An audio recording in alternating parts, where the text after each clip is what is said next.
Ladies and gentlemen, this is All Things Pro Wrestling with your host, Danny Harrow. And Mike Larkin, host of On the Mic with Mike and contributor to Capital Championship Wrestling. And today we will be reviewing the Great American Bash that took place in Texas. Now, before we even get to the main card, Mike here is going to let us in on the pre-show that went down prior to the main. There was one match on the pre-show. It was Nathan Frazier, Ulissa Leon, and Valentina Varas and Dragon Lee against the Metaphor, Noam Dar, Jakar Jackson, Lash Legend, and Ora Mensa. I will say this. For the 8-person tag that we had, it was high-octane aerial assault. I mean, you had friggin' Valentina Varas and Ulissa Leon do double teams to the outside where they threw them up, boom, much like we saw with Nathan Frazier and Ora Mensa. I think what I liked about it is it was high-octane aerial assault. It made sense for everybody to get in. Lash Legend hit a double clothesline and a big boot. I think everybody worked hard. Jakar Jackson, who's very relatively new, also showed up and showed out. Ora Mensa, who's the former Oliver Carter in NXT UK. It was a nice way to heighten up the crowd. Ora Mensa hit an alley-oop type of maneuver onto Nathan Frazier and then Dragon Lee. But I really enjoyed how everybody really showed up and showed out. The finishing sequence came where Nathan Frazier hit the reverse Spanish fly off the springboard to Ora Mensa. Then Ora Mensa got the what I like to call the Destino, the Tetsuya Naito finish that Dragon Lee does for the 1-2-3. And Dragon Lee, Nathan Frazier, and Valentina Varas and Ulissa Leon got the win in the 8-person tag. I mean, it makes sense of what we've seen going on with Nathan Frazier, Noam Dar for the Heritage Cup. But I think as a way to really start the crowd up and liven it up, it was a good way to start it out. Great 8-person tag. For those who've not seen it, go out of your way and watch it. Go back to the watching on the kickoff. I'm one of those people, so I am going to watch it after we're done with our episode here. Just by the way you described it, I cannot wait to see that. Let's move on to the main card. Let's start right away with, I think this was the downer of the night, in my opinion. Could be a hot take. Baron Corbin versus Gable Stevenson. Oh, you're just going to start with that one. Okay, now. All right, here we go. So Gable Stevenson, dude, here's my thing. When this was announced, I was looking forward to it from a sense of Gable Stevenson. We've seen him with the NXT Underground. I mean, he is the brother of Damon Kemp. Yep. And this has been a long way to debut ever since he beat up Chad Gable at WrestleMania. They've heightened it. It's like Kurt Angle Jr. And Baron Corbin was going to be that perfect antagonist to what we saw. But no, that's not what happened. What we got was a couple power moves in the ring, a nice ankle lock and a slam by Baron Corbin, a German suplex to the outside by Gable Stevenson. There were chants of "Let's go Corbin" and "You're not Angle" at Gable Stevenson. And then it turned into a big old brawl. Baron Corbin got shoved into Booker T's chair. They fought over the ring announcer's table. It was a double count out. People chanted bullshit. The security got involved. The security took a belly to belly and a nice little right hands from Baron Corbin. And they both beat up security. They both beat up each other. And then the finishing sequence of what we saw there was belly to belly from Gable Stevenson to Baron Corbin through the barricade, which looked oogle and it looked intense, but also at the same time, it finished with the brawl, the double count out. So obviously this feud is going to continue, but from a match standpoint, it was not a good showing so far for Mr. Stevenson. What'd you think about the double count out finish, Danny? So yeah, I was gonna the fans tell you a lot about the match. Mm-hmm. And I think this goes back to the COVID era where a lot of wrestlers would say, it was hard to judge their own performance because they didn't have fan reactions. Fan reactions really put a lot towards the match. If the fans aren't reacting, you can have the best match, but it won't reflect on TV. In this case, you're not Angle. Let's go Corbin. Kind of shows you that people aren't with Stevenson, at least not yet, right? No. And like you kind of said, just the showing really wasn't. I mean, you have the couple power moves, you have the beating up security, which is everyone's gonna pop for that regardless. It could have been, I don't know, Dominic Mysterio. It could have been Dolph Ziggler hitting security. People are gonna pop for that spot, no matter who it is. My thing is WWE trying to shove Gable down people's throats? And I mean, that's definitely how it looks like because one thing is you're not Angle is what really got me. people right away were like, you know what, we're rejecting him right off the bat. WWE has this tendency to shove wrestlers down our throats. Um, I do feel like it was way too long from when he signed to debut now. Whether that was him having to be properly trained, et cetera, et cetera. I think it did take too long. I think people got tired of it because when he first signed, there was a hype of like, okay, we got Gable in WWE, et cetera, et cetera. I think they took too long. I don't think Baron Corbin was the right opponent in terms of people love Baron Corbin. No one wants to see him have to put Stevenson over. I feel like it should have been someone else from NXT. Overall, double count out. This is bullshit chance. I don't know where WWE was heading with this. If I was them, I'd try to find a way to cut this storyline short and not drag it any longer. Well, that was my thing. You're doing this reinvention of Baron Corbin's character. I'm like, you can't have him lose right out of the gate. You can't have Gable lose. So what the hell are you going to do? But also at the same time, like you mentioned, the in-between time of just the fact that he debuts, beats up Chad Gable at WrestleMania, then you see nothing. Then he appears with Kurt Angle on SmackDown with the milk truck and everything. And then you just see him on NXT with the NXT Underground. Then it's like all of a sudden I'm going to make my decision. Am I going to go back to the Olympics in college or am I going to stay in NXT? And then that set up what we got. But yeah, I don't know. I'll be honest with you. Me personally is watching the whole thing on Fathom and Unroll here. I don't want to see it again, but it looks like we're going in that direction. So let's just see how everything goes. But that for me, like you mentioned, was probably the only downer that I had on this entire show. Yeah. We should, yeah, I think we should move on from that. I mean, hopefully maybe we're wrong. Maybe it was their first outing and it gets better as it goes. But for now, like you said yourself, I definitely would not want to have to see that again. Knowing WWE and their history, we'll probably see it 5 more times. Yes. uh all right. Let's go with you know what? You pick one. Which match would you like to talk about? Oh, you know what we're gonna do here, man. We're gonna talk about the D'Angelo family, Tony D'Angelo and Channing Stacks Lorenzo beating Gallus for the tag team championships. Those Stu Yeah. nods. Oh man, I loved it for the fact that they cut off. It was great tag team wrestling. They cut off the ring. They, pretty much did the tag team maneuvers that Gallus are known for, and it really showcased the story of okay, Joe Coffey cost him there at Stand and Deliver. How are we gonna, infiltrate Joe Coffey here? Well, Tony D'Angelo hits him with the crowbar. Standing Stacks Lorenzo, he does the old leap, the old as he runs, almost think of like the Hardy Boys with the poetry in motion, the step up, but he just throws him with the toss. Like, I love that sequence. And then Tony D'Angelo power bombs Mark Coffey on the Wolfgang to the steps, which, oh my goodness, that thud. But also at the same time, dude, he gets him in the ring. They hit the bada boom, bada bing, 1, 2, 3. We have new tag team champions. I thought everything that went into this match went perfectly. Everything flowed together. Everything synced. And this was the time to pull the trigger. If there was any time to pull the trigger from everything, from being in jail, from being cost the match at Stand and Deliver, finally Tony D'Angelo and Channing Stacks Lorenzo get their victory and get their much needed push, get their much needed time, their recognition to become the NXT Tag Team Champions. I thought it made sense. I thought it was the right time, and I cannot wait to see going forward what we have here. So congratulations to Tony D and Channing Stacks Lorenzo. Hey. Yeah, I actually don't want to take away from the other matches, but this one really had me like just there and entertained.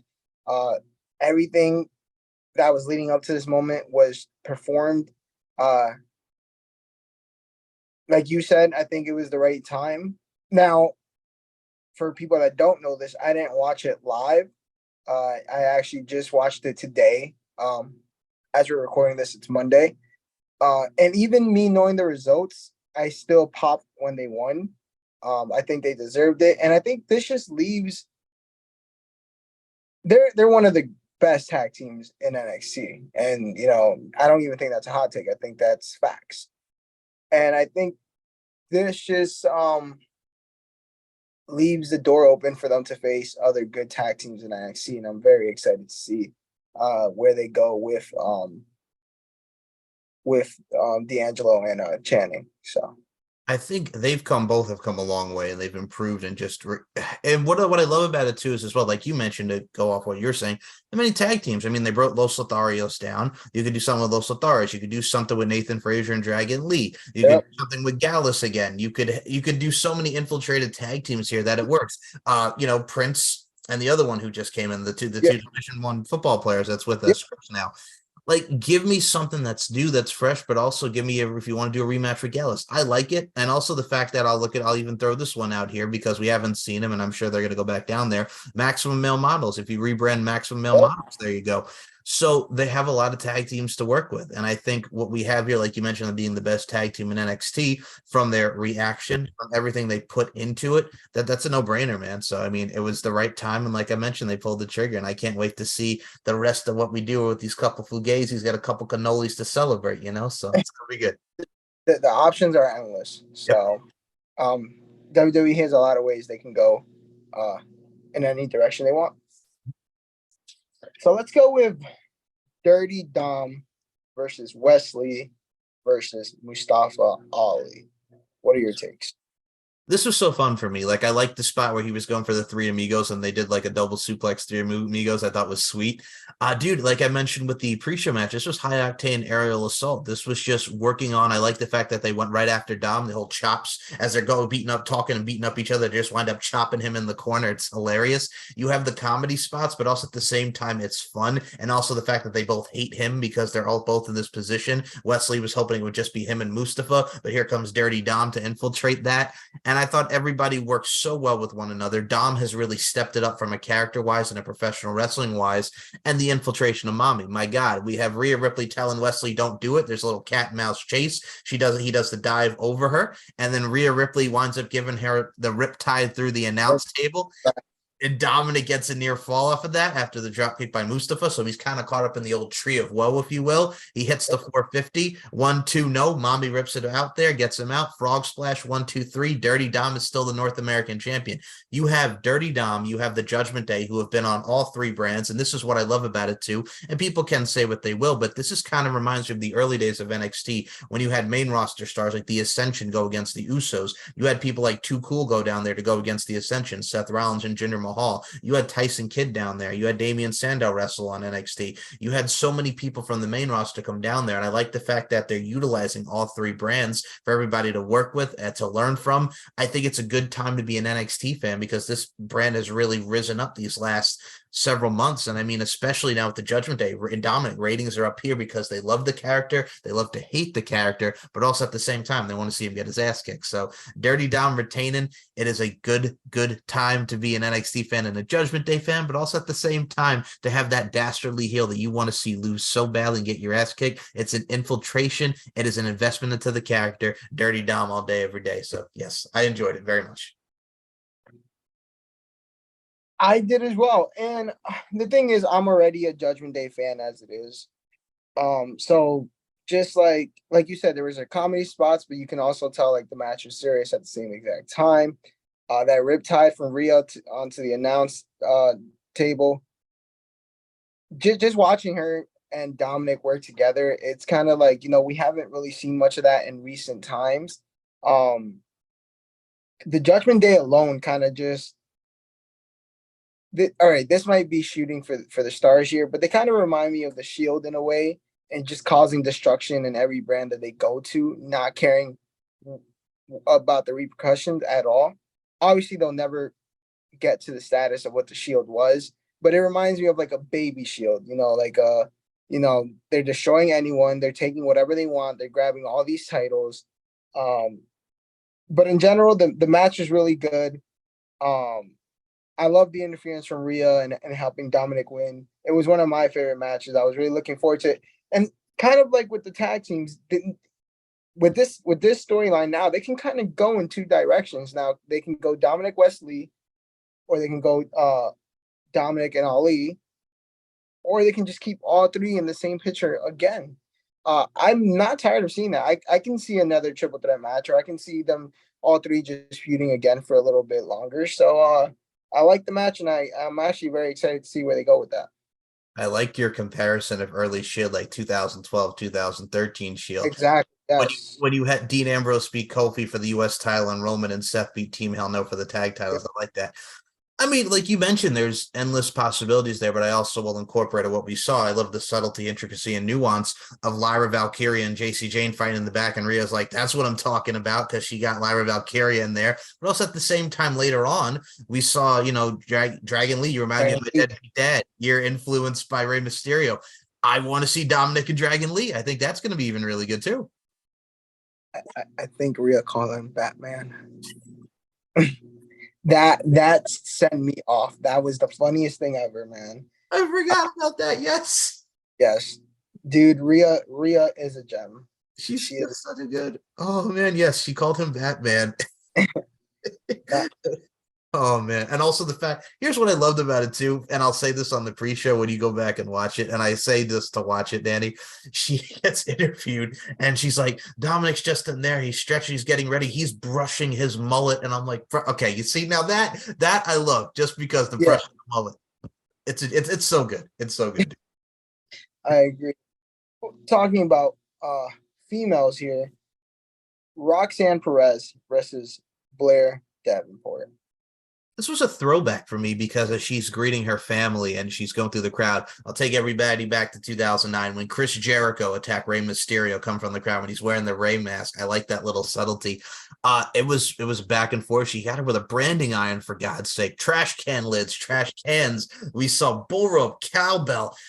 They really went hard in this. And also the best part was her sister, just like in shock and just the best actor. She was so disheartened because she was getting beaten up. Blair Davenport beating her up in front of the family. Oh my God. From what they told from that standpoint, again, we talked about that hometown girl getting in there. Like we mentioned in the predictions in the preview, it worked. Everything told a story. Everything had its purpose. The ending came where the splash through the table and then she hit the pop rocks on the chair. Oh my God, for the 1, 2, 3. I thought this is what we needed. We might get the rubber match here, which I definitely want to see, or maybe this is it. We don't know, but I want a rubber match. It made sense here to get that revenge. I mean, Blair Davenport has been ruining and just going through the entire women's division, being that attacker, going through everybody to prove why she's the dominant female there.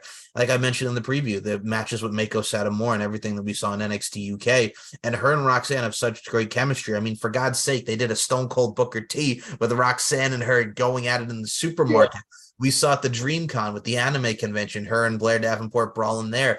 It was an intensified feud, and it brought Roxanne up another level to amplify herself. So I enjoyed it, and the right person went over. I agree with that last part. The right person indeed did go over.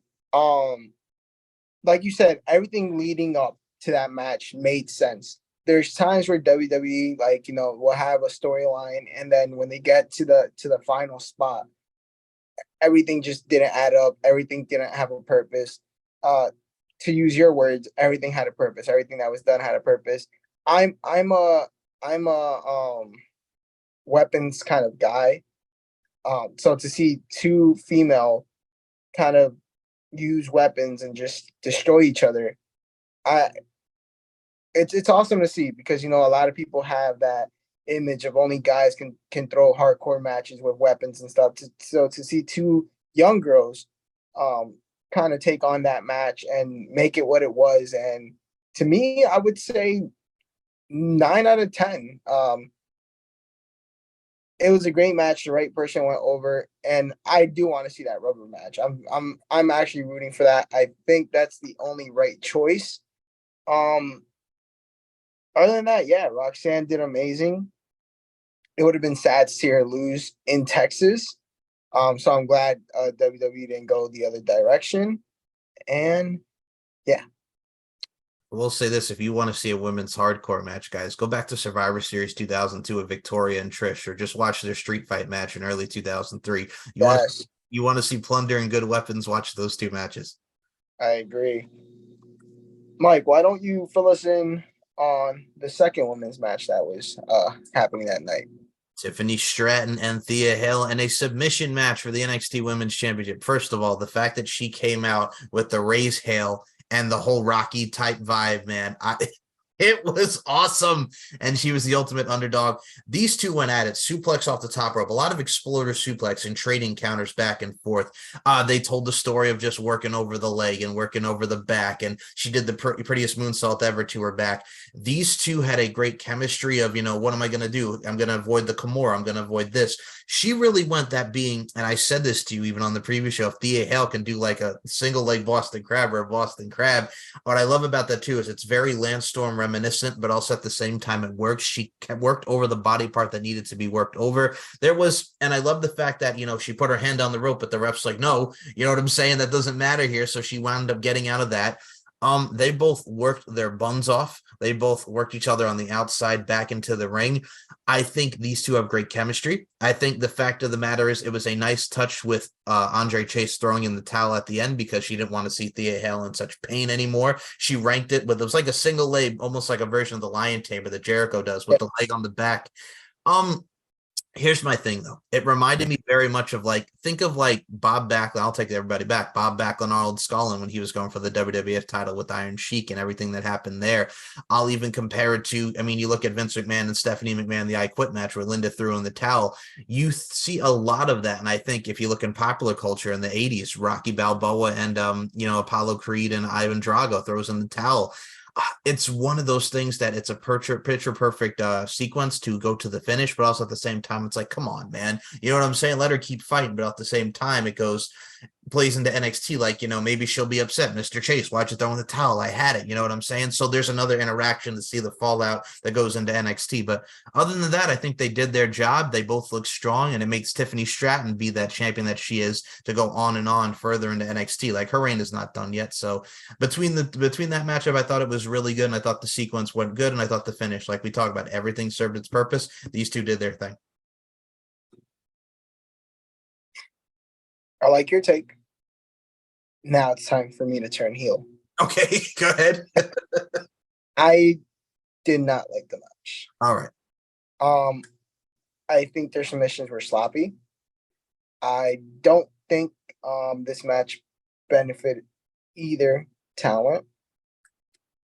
It might just be that I watched it once, maybe. I'm not too sure. The submissions kind of look sloppy. Are they both talented individuals? Yes. We've seen that. There's no questioning that. Was this the right stipulation for them? It kind of looks sloppy. Yes, some of the submissions were done correctly. At one point in the match, it kind of just looked like they didn't know what they were doing out there. Like I said, that could just be me. I could be wrong. But I did just watch it, so I'm just fresh off of watching it. Like you said, this leads to a lot of things, though. A lot of stuff come out of this. They can redeem themselves. I just personally didn't like it, and once again, I just want to make this clear. Both of these women are talented, very good. There's no questioning that. This match for me just didn't do it. All right. I will follow up in your point. You are not turning heel here because I also did notice this too. There was a spot in the match where Thea Hale was going for a suicide dive through the ropes. And I think Tiffany was trying to turn it into a power slam, but it kind of looked like she missed her. And it just it looked very wonky. The bow and arrow was very nice that she did onto Thea Hale. Yeah. There was a spot with the suplex off the top, or just the overall suplex. I think Tiffany got dumped on her dome piece. Yeah. I'm like, oh man, but other than that, yeah, there was some sloppy points in that matchup, but I think they worked their hardest. But yeah, I concur with you on the sloppiness, though. I do agree with you. All right. Our last match. What were your thoughts? Oh, okay. So Carmelo Hayes and Ilya Dragunov for the NXT Championship. Oh my God. First of all, one of Ilya Dragunov's best match besides the Walter match in NXT UK and on NXT. These two beat the crap out of each other with chops and smacks to the face and boots. Ilya Dragunov is the guy that just goes out there and doesn't care. I equate him to Walter, to Gunther. Stiff as hell, They work their style, but he likes getting it back in return. And I think both of these men did their thing. The suplex into the cutter by Carmelo Hayes, the code breaker. First of all, the man sold his ass off the code breaker, off of everything that they did. This was just pure magic, man. I mean, you didn't know which way it was going to go. I liked Trick being the hype man. This is why you do this. Remember what you're fighting for. You know what I'm saying? It's the fourth quarter. Finish it. Like, I love the hype man stuff. Carmelo Hayes went in the gate, and Ilya Dragunov did the running with the punch. He tries to go for the uppercut and misses. There was a nice sequence of near falls, but then in the end, I mean, here's what's interesting about it, and Vic Joseph pointed this out. They're fighting on the outside, and then Dragunov tries to go for Carmelo Hayes, but he goes into Trick, but Trick had that title up, and Ilya went into that title, and then nothing but net 1, 2, 3. This could lead to Ilya saying, hey, man, if it wasn't for Trick and him putting that title up, then you want to be the champion. So it leaves more leg room for them to have a rematch, and I'm all for it. So I thought from top to bottom, all I could say is, folks, if you've not watched this main event, go out of your way to watch it, because it is really good. It really intensifies and amplifies why the importance of the NXT championship is there, much like with everything on this card, everything serving its purpose. To be repetitive again, I don't mean to be, but it's the truth. But also at the same time, you have to take into account here, this is one of his toughest challenges to date, being Carmelo Hayes for the NXT championship. You've gone away from the Braun Breaker feud, and it looks like Braun Breaker's going into a feud with Von Wagner now, so you put that together. I want to see another round one more time. I mean, we got NXT No Mercy at the end of September on the 30th, so give me the rematch there. I liked it. I think what a better way to close the show than that. That was a hell of a main event, dude.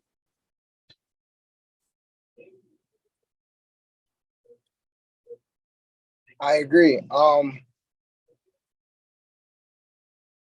Carmelo is him, and Ilya is him. I mean, what a match, man. I mean, this match was main roster worthy of a main event. And kind of like what you said with what happened with Trick towards the end, this can lead to the rematch. And that's what I kind of liked about this show. Almost every match had a cliffhanger per se of, now we can use this to extend. Like, every match had an ending where you can extend the storyline to keep them going, possibly to No Mercy, like you said. And that's kind of what caught my attention, honestly. I the more I was watching it, sometimes they finish the storylines quickly, sometimes it's like a one match thing and then that's it.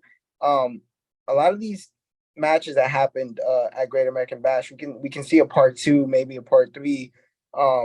But with Carmelo Hayes and Ilya, I mean, what a match, man. I mean, NXT has a lot to prove, especially the new system, the new style, and Carmelo and Ilya both proved that NXT should be something people watch, something people respect, and there should be a round 2, and I'll be watching. Round 1 definitely had me like just all crazy. I loved it, and hats off to both. They're both amazing talents. Hats off to everybody on the card. They, even if the matches were sloppy, people weren't into it, everyone gave it their all, and they all performed for NXT and tried to prove that this brand is not to be messed with. So for the main event, best, like you said, great way to end the night, great way to send people home, and I enjoyed it. I would say 9.5 out of 10, maybe 10 out of 10. I think for me, if I was to give this card a whole grade, I give it like maybe like a B plus and A minus. I would give it like an 8 or a 9 out of 10 as well. I think for me, I love the intricacies of the dirty rat thing for the Tony D'Angelo and Channing Stacks Lorenzo entrance.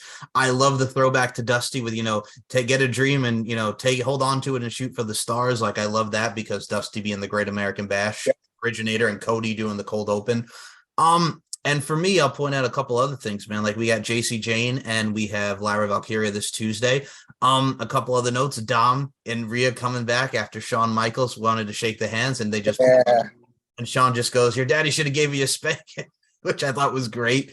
For me, dude, like, the other thing I will mention that we didn't mention here, Danny, I want to get your thoughts. So for Tuesday, they also have the Schism, the dyad there with the whole thing with the interrogation, because they don't know who the 2 masked men were who attacked them and cost them the matchup on NXT. I'm going to tell you right now my thoughts on that, and I want to get your thoughts. It's the Creed brothers trying to get back in NXT. What do you think, to try to infiltrate the dyad and the schism to get back in NXT and break them up? You know what I'm saying? What do you think? It's funny because I was thinking it was the Creed brothers too.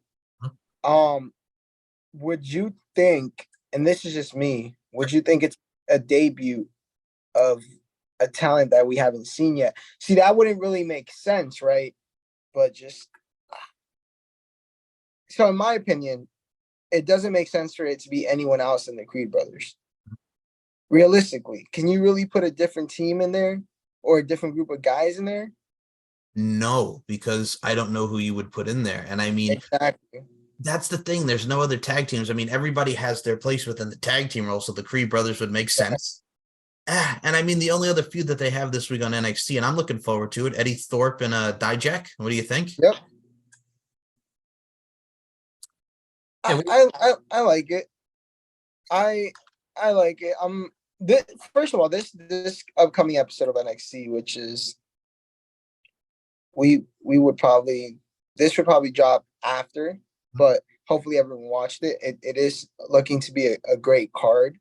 Um, I I'm for all of it.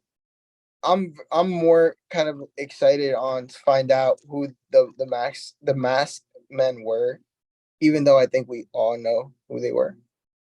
Um, I'm very excited for this upcoming NXT show. Like I said, probably already had aired by the time we put this out. Um, but I'm excited and I'll be watching.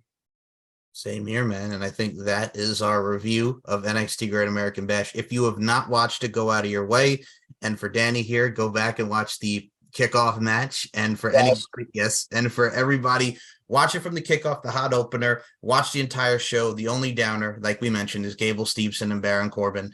But other than that, it's a very solid show. I will say this, it was not one of their best takeovers, but it was a good takeover. And that's Yeah. the best way I can describe it. And now we are on our way towards SummerSlam this week, and we will be doing our preview show and our predictions in the upcoming days for that. Danny, are you excited? I was about to say I'm very, very excited for SummerSlam. Um, a lot of great matches. I mean,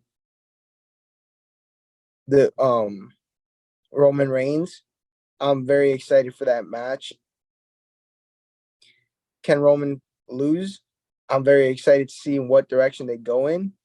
Uh, Most likely won't happen, but he's like, dirt sheets. He's not scheduled for like 3 pay-per-views after SummerSlam. So did they kind of give it away maybe, or he's known for taking breaks with the title anyways? Um, and every other match on that card. I mean, this is shaping up to be a very good SummerSlam. And to remind everybody, this is WWE's last pay-per-view before AEW's giant pay-per-view in London. Um, Money in the Bank did its thing. It was a 10 out of 10 for me. We discussed that. If you guys haven't watched our review and preview, or preview and review, you guys can go on our YouTube and check that out. That was definitely a 10 out of 10. Can SummerSlam top that off?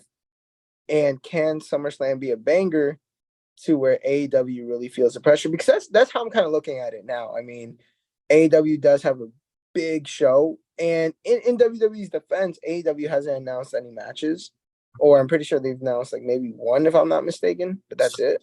So for All In, the UK show, nothing's been announced. They only Okay. announced one match for All Out, and that's Luchasaurus and Darby Allin. Yeah. So I mean, this card is really great.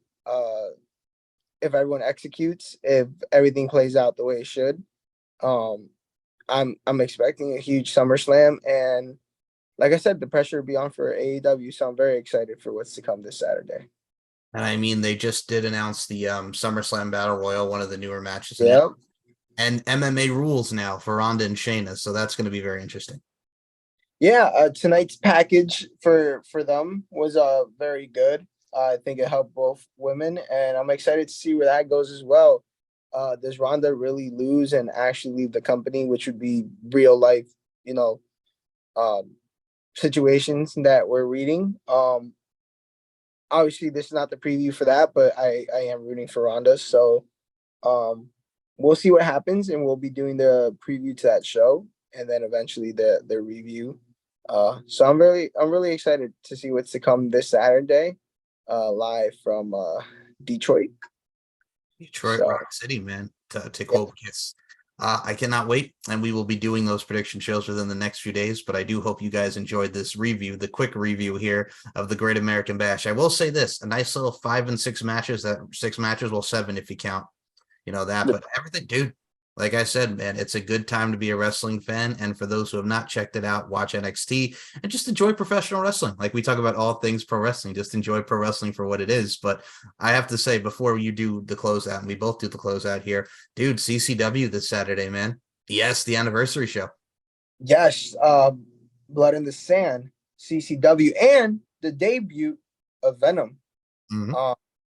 And on Venom, you'll see two male talents going at it, which I'm very excited that they're finally incorporating male talent into their show. CCW itself, like we talked about even on the preview, an amazing card, amazing talent. You have the Renegade Twins, you have Christina Marie, a lot of more names. You have Danny Moe. The list goes on and on. The Awakening, Harleen Lopez.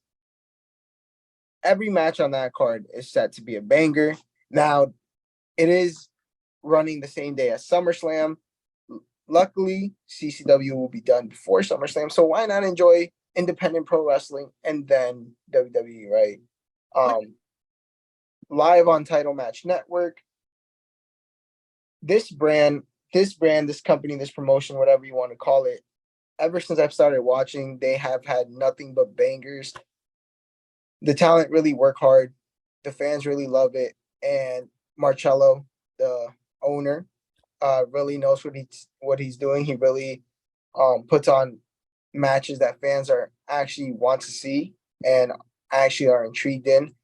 And their anniversary show will be no different. Same, man. I'll be doing my progression succession preview for that as well this week for the CCW YouTube channel. And I'll say this: CCW Action, Twitter, Instagram, TikTok, and Capital Championship Wrestling on YouTube. Go and subscribe. And of course, like you mentioned, Title Match Network. So shout out to our boy Marcello. I agree. I can't wait, guys. Like I said, Title Match Network Saturday. If you're not doing anything before SummerSlam, now you got some plans. Hell yeah. And check us out, All Things Pro Wrestling on YouTube, Twitter, ATPW Pod, All Things Pro Wrestling on Instagram, and Spotify. So check us out, baby. And before we go, I don't think this is pretty new. Jade, she is one of the members of CCW, very talented, has performed in the Northeast, is our first ever brand ambassador for All Things Pro Wrestling. So I'm excited and happy to not only be working with her, but bringing her into the family. So yes, Jade is official brand ambassador for All Things Pro Wrestling, first ever, and trust me, there will be many more. But we're excited to be working with her as well. Thank you, Jade. Guys, this has been the review to Great American Bash. Next time you'll see us is for the preview of SummerSlam. But until then, it has been All Things Pro Wrestling, Danny Harrow, and Mike Larkin saying good night, and we'll see you next time. Bye. See you next time, guys.